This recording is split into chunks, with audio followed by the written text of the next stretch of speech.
Sacred Devotions with Daniella. We are reading from Daniella's book, Uncultured, about growing up in the Children of God religious cult and going into the U.S. Army cult.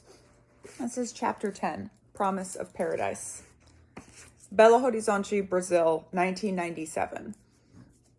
After 7 hours of driving and one of our vehicles getting hopelessly lost, I hopped out of the van in Belo Horizonte, the sixth largest city in Brazil, and the site of our new home.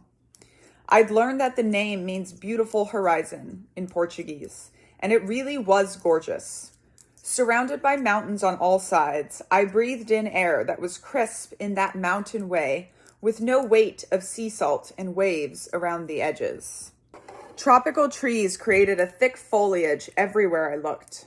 I saw the familiar 10-foot cement walls encasing the new commune, topped with the ubiquitous shards of broken glass bottles that surrounded the houses of those with means throughout Brazil. For the first time, I wondered about this feature of every place I had ever lived. Are the walls supposed to keep others out or keep us in? I noticed the customary heavy wooden gate, the large brass bell out front for visitors to announce their presence and wait for admittance. But this commune was tiny. When I opened the door, I could see the back gate from the front. As I entered, I spotted a pool and a combination basketball-soccer court where two girls were kicking a ball. There was an orchard in the back, which I would later discover only had 4 types of fruit trees, unlike the dozens we'd always had before.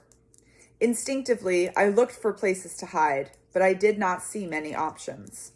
The place was too small. What would we do with nowhere to escape the punishing gaze of aunties and uncles? But there weren't that many aunties and uncles either. This commune had just 18 people, including us, which seemed unbelievably small to me. We would live with only one other family, led by Uncle Jonatas, who was just slightly older than Mom.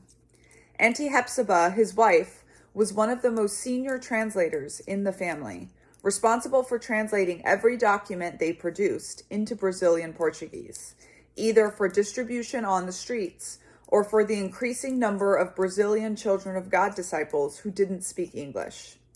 There was one older teen boy who lived there, and Jonatas and Hepzibah's youngest kids, Micaela, who was 13, Rosanna, 11, and closest to my age, and 2 younger kids.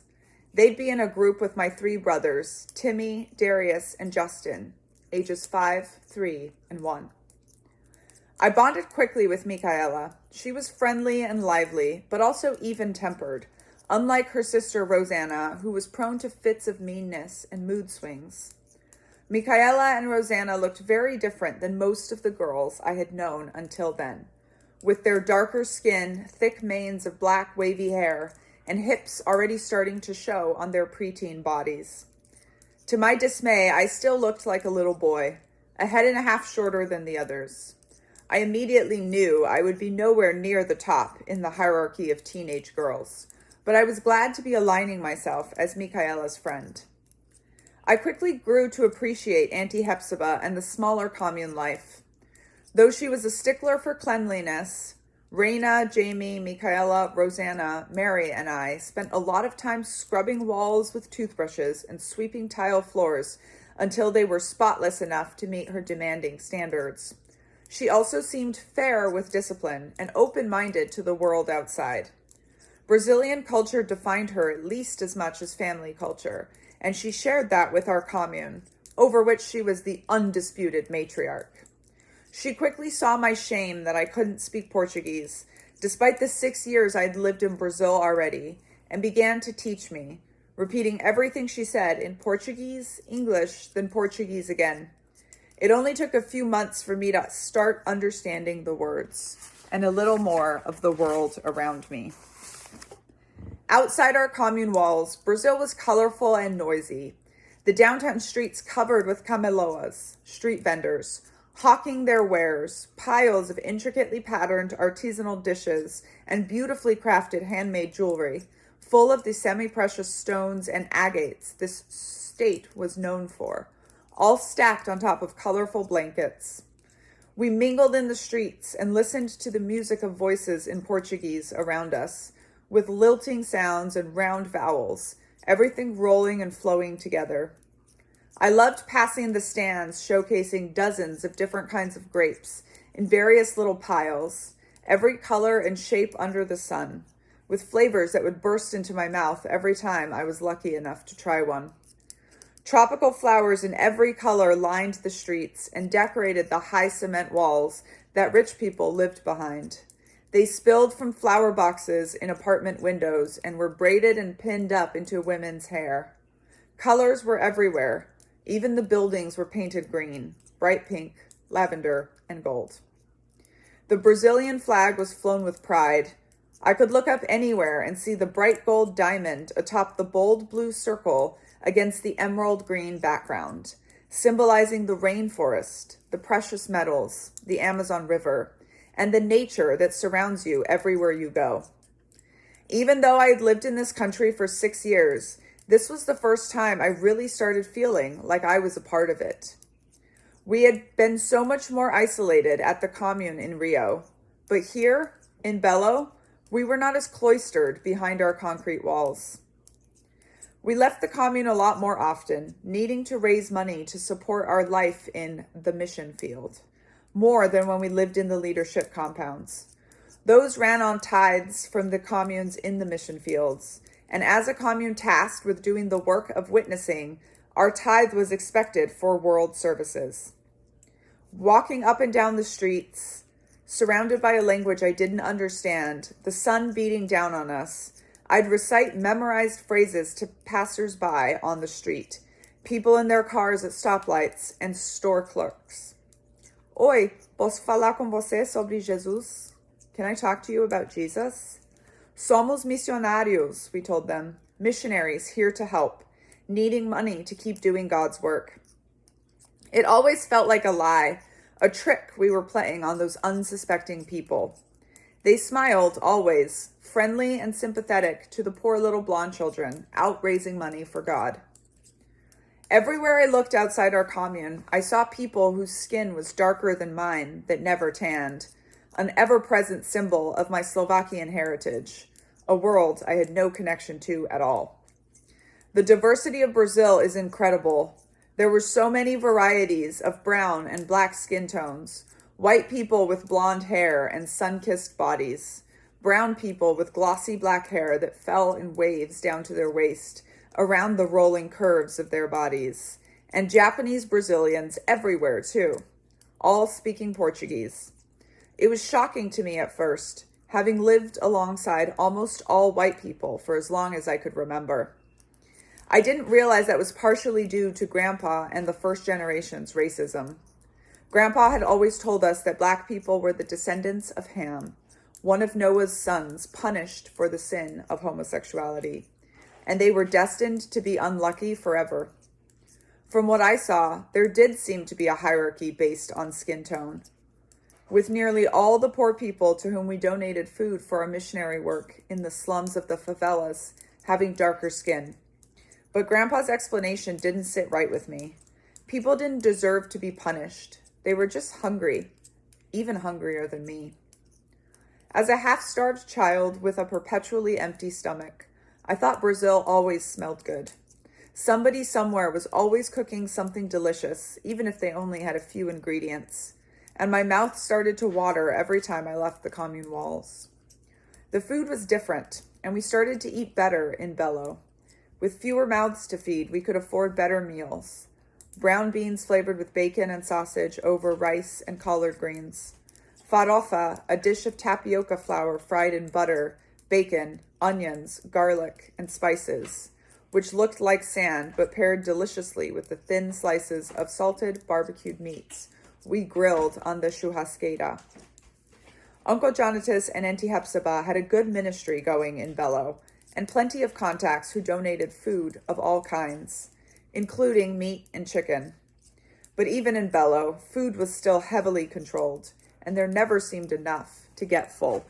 We got almost all of our food from donations, traveling to the open-air markets and telling people the story of who we were, God's special missionaries who needed large food donations to support our cause. With fewer adults, the older children, like me at 10, often accompanied an uncle or auntie to the markets for our food runs as the assigned battle buddy even the most senior leaders had to have. The market vendors would share snacks and pastries from their stalls with me, eager to reward the tiny blonde American girl for struggling to speak a few words of Portuguese. With a benefactor standing there observing, the auntie or uncle couldn't deny me the treat, and I gobbled down what would have ordinarily been extremely forbidden, deep-fried or sugary delicacies that helped sustain me between our meager meals. I loved that, in this home, we really did do the charity work we promised people we did when we were performing on the street or begging for donations from those inevitably struggling even more than we were. Every Friday afternoon, after working in the sun separating fruits and veggies into disposable garbage bags, we'd hand them out to families from the favelas that had lined up at dawn for vegetables so old or donated in such large quantities that even we didn't want them. I had thought I'd known what hunger meant, but seeing those skinny little kids waiting so calmly for a few carrots and some greens taught me the difference between having at least something for dinner versus having nothing at all. I wondered if the market vendors were so generous with me, not because of my precocious song and dance, but because of the look of hunger and longing coming from my eyes.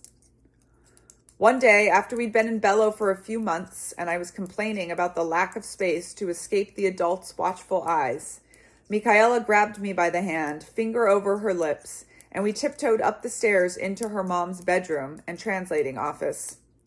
Even though she was 3 years older than me, Micaela and I had similar personality traits. We were both Geminis, and we shared the same experience of being constantly in trouble. I suspected she might be a reader like me, and it turned out I was right. We don't have as much outdoor space in the big communes, but we have this, Micaela said, gesturing to the stack of novels in Auntie Hepzibah's room. As I leaned down to read their spines, I realized they were all in Portuguese. Is that why nobody had questioned this? I wondered, and this subject would later become a frequent topic of conversation between Micaela and me, as did other things I wouldn't have dared talk about with anyone else in the family. We guessed Auntie Hepzibah could say the books were references for her work, or maybe they were her rebellion. Maybe we were so out of the way, so far from any of the big leadership communes, and she was so unquestionably in charge that she did it because she could. I've read them all, Micaela whispered, and I felt the joy of a partner, a fellow reader who'd been denied books as I was. I was so used to being suspicious of other kids, knowing they could tell on me at any time if they saw some benefit in it for themselves. But here was Micaela telling me a secret and trusting me to keep it. No kid had ever trusted me with anything. Sometimes I pretend I'm reading the Word, she said, and then I put one of these books behind it. If you get the top bunk, nobody will ever notice. Because of my access to Auntie Hepzibah's stash, turning 11 became an experience full of stories and other worlds. As soon as I finished my chores and school each day, I would slip to the balcony of her room with a book and the heavy Portuguese dictionary. Sometimes I would actually read the dictionary or even an encyclopedia, fascinated by the various definitions of words and how each encyclopedia entry was a mini story in itself. Nobody had damaged these books or ripped out sections about science or history that went against Grandpa's teachings. They still had all their pages. Classics like Ali Baba and the 40 Thieves and Alice's Adventures in Wonderland, mixed in with Brazilian folklore, came to life before me. My favorite was the story of the god Tupá transforming sinners into fantastic jungle animals and vicious monsters because they'd harmed nature. I wondered if somewhere there was a god who punished the monsters who harmed children. I wasn't just reading in secret. I was reading for school, too. It really had become a daily scheduled routine, several hours each morning, like the charter had promised. Mom was our teacher, by default more than anything else, but she was a good one. She studied and taught herself lessons the night before she taught them to us, learning along with her own children the first time she'd been given the opportunity.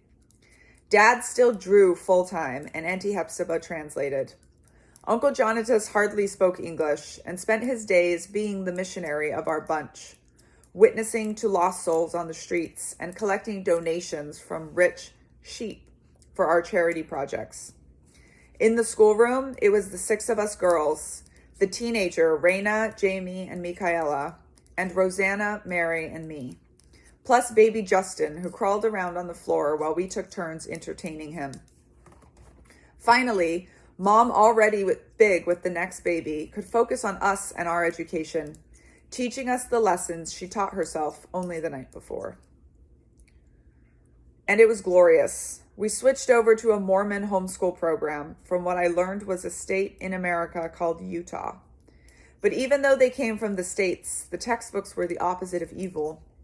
Big and beautiful, with hardcovers and glossy photos on every page, like a real school. With no higher supervision, Mom ordered the books she wanted, including English literature, which would have been impossible if we still lived in the big commune in Rio. I want you to have a better English education than I did, Mom said to me during one of our walks. We'd begun nightly strolls through the grounds of the commune at dusk, far enough away from everyone that I could speak my mind as myself. Even though I knew Mom was a true believer, I also knew that she'd never betray me. Mom spoke her mind to me too, and I felt like I was getting to really know her for the first time in my life. She'd even recently stood up to an auntie who was savagely beating 9-year-old Mary, as the charter had given her the right to do, to my surprise and delight. Over the next few months in our small commune in Belo, things felt the closest to safe I had ever experienced, and I wondered if Mom felt the same way. It was so hard to tell with her. She had 15 years more practice than me to perfect the blank smile of the devoted family member, and her faith remained so strong. But every now and then she expressed some doubts or told me things I knew she wouldn't be saying if anyone else was around, like how she sometimes wished she could stop having babies or that we could live with just our family. We were growing closer, and Mom spent her days planning lessons and protecting our mornings, giving us the full attention previously devoted to transcribing for the prophet. For the first time ever, I felt challenged, engaged, and encouraged, expected to think deeply instead of being punished for it. Even though I was 11, I made it my goal to keep up with Michaela and the other 14-year-olds, which seemed about the right pace for me. Reading was our work. We diagrammed sentences. We memorized poems from Robert Frost, Emma Lazarus, and other American writers. More importantly, we talked about what they meant, and I felt alive, like the way the aunties described the spirit moving through them when they read scripture.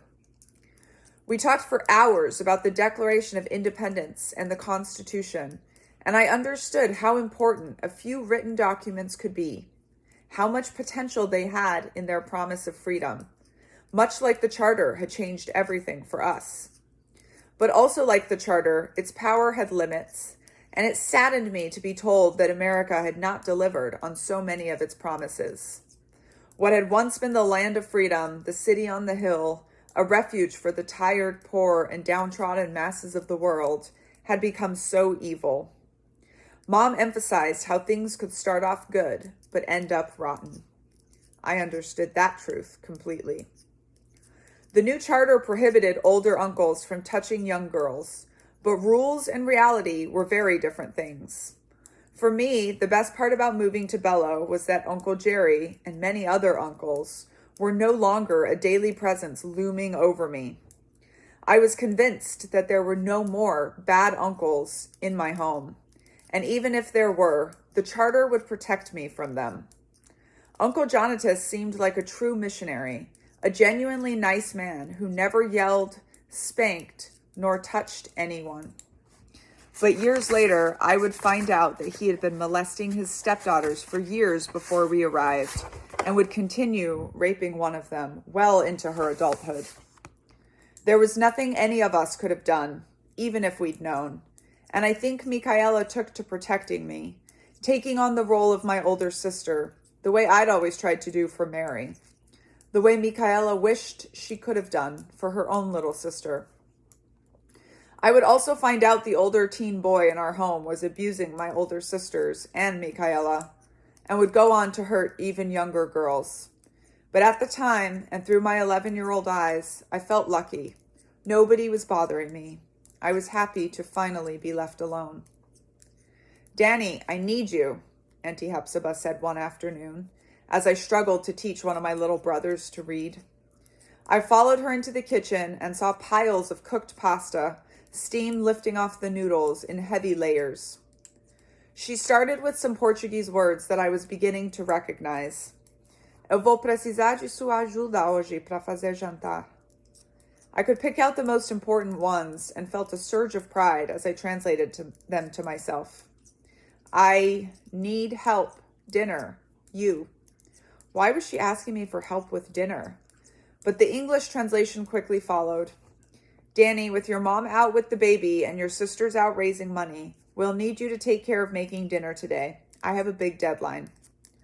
She showed me something about ham and cubes, informed me dinner was at 7, and said that I shouldn't worry, and then left me alone in the kitchen. I'd never been authorized to even open a cupboard by myself, let alone use the stove and knives unsupervised. What if I screwed something up and then everyone had to eat nasty food? What if I cut myself and got blood on everything? What if I turned on the stove wrong and blew up the whole house? I looked down at the pile of steaming plain noodles and the cold block of gelatinous pink ham and couldn't help but laugh. This was one of everyone's most hated meals. No flavor besides bland, no texture besides squishy. Pasta, cheap and filling, with a few pieces of processed meat. There wasn't much I could do to make it worse, so I might as well try. Walking over to the fridge, I paused a moment and looked around. It was me, alone in this giant kitchen, tasked with doing an adult's work all by myself. I reached forward, put a hand on the big white handle of the refrigerator, and pulled it open, revealing the forbidden world of food inside. I wasn't sure what I was looking for because everything I needed had already been set out. But the freedom went to my head. I wondered if there was a way to make the meal better, something we might even be able to enjoy. There was a part of me that wanted to prove to everyone I could be great at this, maybe even the best. And plus, shoving pieces of ham into my mouth when nobody was looking was definitely a secret perk of the job. I closed the fridge and walked in the other direction. In the dark, cool room off the kitchen we used as a pantry, my eyes found the giant industrial-sized can of margarine, basically one step up from plastic. That would do nicely. With a wooden serving spoon, I scooped up a large chunk as I noticed a hanging bag of garlic heads. I swiped one on my way past, heedless of the consequences. As I made my way back to the counter, I briefly wondered how much trouble I'd get in for using ingredients that were not allotted for this meal. But it wasn't enough to stop me. I knew that we wouldn't have enough butter for next week's baked bread that Mom or someone else made from scratch every 2 days. Or we'd have no garlic to salvage spaghetti sauce made from excess ketchup that had been donated by the ton to our mission. But somebody else could worry about that. I wouldn't be in charge of those meals. Back in the kitchen, I turned to the big skillet. The flame leaped up when I turned the knob that released the gas, and I had a brief image of my arm going up in flames as the fiery tongues gobbled up the air around it. A slight smell of burning hair tinged the air as I put the spoon of margarine in to melt and began to peel the garlic. I fried the noodles and ham in the margarine and garlic and found produce for a salad, inspired by how Michaela got away with not eating all the really gross dinners by creating a giant salad. I grabbed at things until my arms were full.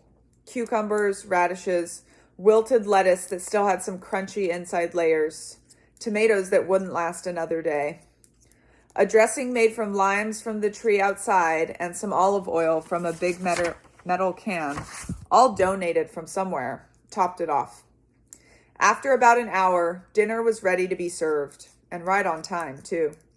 I set the 2 giant dining room tables, one for each family, and then I rang the dinner bell that called everyone. I watched Dad's face as he took a bite, not expecting anything different than any other meal, but his eyes shot up quickly. "Who made dinner today?" he asked. "Danny," Mom said, as if it were the most natural thing in the world. She had tiny Samuel at her breast and looked exhausted from the birth that had happened only days earlier. "Our Danny? This Danny?" he repeated, eyes on me. I knew what he was seeing. I looked younger than my 11 years, having not hit puberty yet, a fact that was mortifying to me.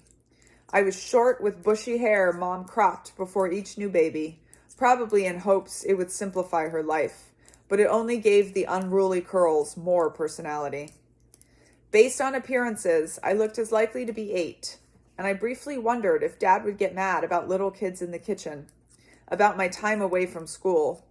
I was worried he was thinking about the extra garlic and butter I obviously added to the meal, judging me for my wastefulness and lack of foresight. But he smiled and said, "I don't know what you did differently, but this is really quite good. Watch out, before long you'll be on cooking ministry all the time." And so I was. Auntie Hepzibah woke me at dawn to teach me how to make bread and cook eggs, and then trained me in every other meal. She showed me how to scrub aluminum pots to a shiny finish with steel wool pads. I thought about my beautiful books in the schoolroom, untouched, while up to my elbows in suds from the dishes of 20 people. I thought about the school every day promise of the charter, a promise not being delivered to me anymore, not once I'd been needed more as labor. Occasionally, Jamie or Raina or Mom would take over a dinner or two so that I could get my weekly schoolwork pages completed. But I'd have to cram all my learning for the week into a couple of hours. Most nights, after the bread was kneaded and set to rise overnight, after the dishes washed and dried, after my nightly dose of briefly skimming the words of our prophet that someone in Mama Maria's commune had received in prophecy from the spirit world, and after writing my required reaction, something I could do by reading the headlines and regurgitating whatever I knew the adults would want to read, I would curl up in my bed and work on diagramming sentences, long division, or catch up on my social studies. Like my mother, I had made the mistake of being too good. Maybe if I'd failed miserably at that first meal, they never would have wanted me to cook again, and I would have been able to return to the school. Maybe if Mom hadn't had all those babies like she was supposed to, we wouldn't have been kicked out of our home in Rio. I reminded myself it could always be worse. I missed the longer school hours, the lesson plans with Mom, but I enjoyed cooking and was less hungry most days. Besides, it was better than helping with the children for hours on end, or the embarrassment of walking up and down the streets asking for money. It was certainly better than the world I used to live in, those giant communes with barely any school at all and books totally forbidden, under the watchful eye of so many adults, under the same roof as Uncle Jerry. Even with my hands red and raw from scrubbing pots, even having to wake up before dawn to bake the bread, life was so much better in Belo. I put my head down and did my work. I knew from experience that anything this good couldn't last.